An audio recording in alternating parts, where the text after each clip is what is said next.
Today, we're talking about, should we all be doing a keto diet? When's the best time to start a keto diet?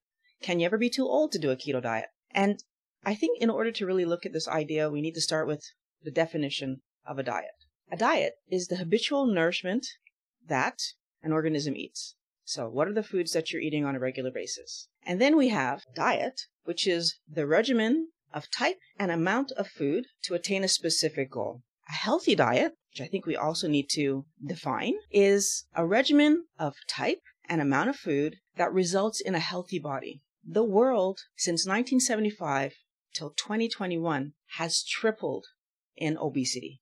2016, they noted that 39% of adults were classified as overweight, with 13% of adults being classified as obese.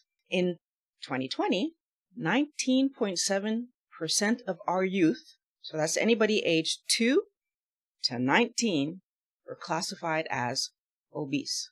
What is this telling us about the standard diet?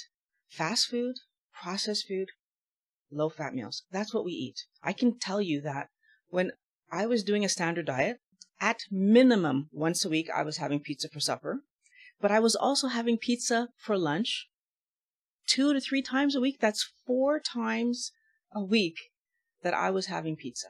And of course, I would feel like I should do something about my weight, and then I would be really strict with myself and say, I'm not eating any more junk food. And I would eat low fat. Interestingly, if I did low fat for a good period of time and I felt proud of myself, how would I reward myself?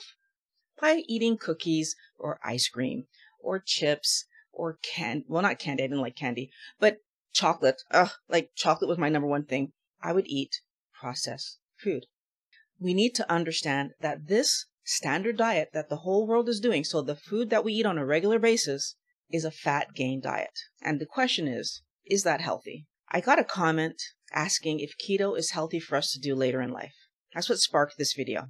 And I want us to consider that the current diet that we're all doing, wherever you live, isn't healthy because it leads to obesity. And we can all agree that sugar helps us to gain weight. That's why the first thing we do when we go on a diet is we cut out chocolate. I had to cut that out. That was the thing I was eating the most of. Cake. Okay, I don't eat a lot of cake, but I did cut out the cookies and the granola bars and that kind of thing. We have to cut out soda. I was drinking a lot of soda. I was drinking soda with 2 meals a day. And candy, which I don't eat, but a lot of people do eat candy. These foods are raising our weight. Now, the other sugary thing that a lot of us might drop if we're told by our doctor is bread. A lot of doctors do tell you, stop eating bread. Would it be safe to say that a diet that helps you to minimize sugar consumption would be seen as healthy? Apparently not. People are afraid of not eating fruit and vegetables.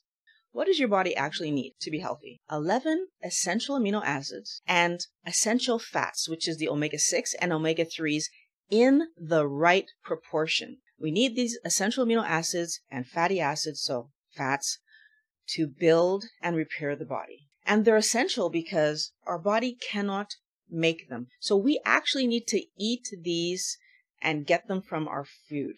So your question now is, would a diet that prioritizes eating protein and the fat that comes along with that protein be seen as healthy?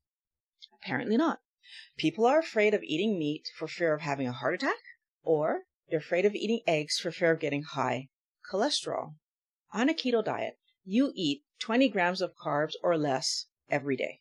That means you can still eat fruit and vegetable and nuts, right? And seeds. You can still eat these things.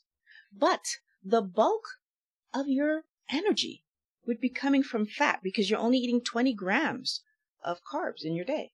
Now, this is great because you actually need fat to get those essential fatty acids. So where should the fat actually come from? I want you to prioritize the fat coming from the meat and eggs and fish and cheese. And if you choose well the vegetation that you're actually going to let yourself eat, then you will get more healthy protein and healthy oils, which actually makes this diet a very healthy diet.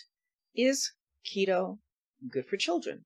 Children are growing. And what do we need to grow? We need protein and healthy fats. Children are growing a complete body, so they need more protein and more healthy fats than an adult, because their body's actually getting bigger every day. And then brain development. They're trying to develop a healthy brain, and fats grow your brain because, again, your brain is made mostly of fat, and the fat provides ketones, which is the preferred fuel of the brain. Is keto good for adults? Adults want to maintain their healthy body, and they need protein and healthy fats to build and repair. So I said build there because in order to repair, you got to break down and then you have to build it back up. We also need to maintain brain health. And in order to do that, we need healthy fats that are going to properly fuel, because remember, we need those ketones. But we also want to reduce the chance of plaquing in the brain. And doctors are talking about the fact that carbohydrates cause plaquing in the brain. We want to make sure that we give our brain what it needs. And I want to talk a bit more about those healthy fats, because the healthiest fats that you can eat come along with the meat.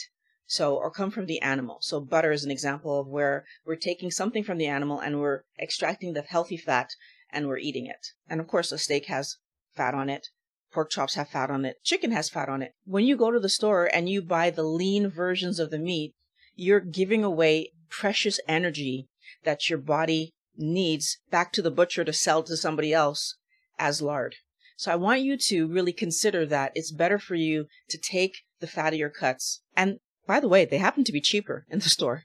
When they don't take the time to cut all that stuff off, they sell it for less. So it's a win-win. And then the other place that you can get healthy oils is from cold-pressed veg. So avocado oil, coconut oil, any vegetation that you can get the oil out of it without chemicals are great choices. And we might use these kind of oils for frying things and cooking with, or making salad dressings, or etc. Processed seed oils cause inflammation, and they're just not fit for human consumption. We should not be eating these processed garbage oils. We shouldn't. What would be the reason not to start keto? The reason would be you're already taking medication. One thing I want you to think about is that when you change the way that you're eating, you're making your body healthier. Then your medication is not going to have the same impact, because as your body gets healthier, it doesn't need that medication anymore, because the reason the medication, a lot of the time, the reason that you're taking the medication is because your body has damage. If you eat healthy and your body starts to repair the damage, the medication becomes too strong for you, and then you will have a negative repercussion for having taken that medication.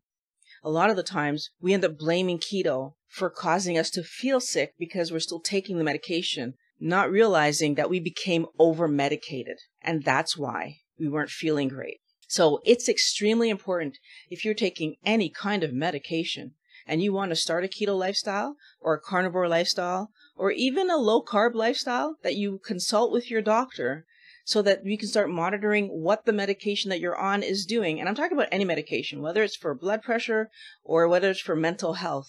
When you eat differently, the food, especially if it's healthy food, will help you to repair, will help you to do better, and therefore you won't need the medication in as large a dose, and eventually you won't need the medication at all, possibly. So we can't just keep taking the medication and do a better diet and expect there not to be a repercussion from that medication. The food matters and the medication matters. So your doctor can help you to taper off the medication when you start to feel better. Can us older folks start keto? Is it too late? Or is it too early for my little one to start keto? And the answer to both of those are no. You start keto when you realize that eating healthy is important. I mean, I know the diet is called keto, but I honestly look at this as just healthy eating. The sooner you start to eat healthy, the better. However, the same like exercise. Like obviously, if you start exercising when you are 20, or even understand that you were exercising when you were 5, because a little child running around and jumping off the couch and crawling under the table, and that's exercise. And if you keep your exercise going forward, so if you never stop and you transition playing into some kind of sport or some kind of workout at the gym, and you just keep doing that forever, you'll be healthier. And if we start eating healthy right away when we're young, and then keep eating healthy, we'll be healthier. What happens if you didn't have the opportunity to work out? Or what happens if you don't have the opportunity to know that this is the better way to eat? Then as soon as you learn about it, start doing it. You start at 50, you're going to get the results for the rest of your life. You start at 60, at 70. If you start at 95, you'll get the results for the rest of your life. There isn't too late of a time to start taking better care of yourself. If you want to know how keto helped me and the 70 pounds that I lost, you can check out this video going through why I think keto is so great and really talking about how it helped me to lose that weight.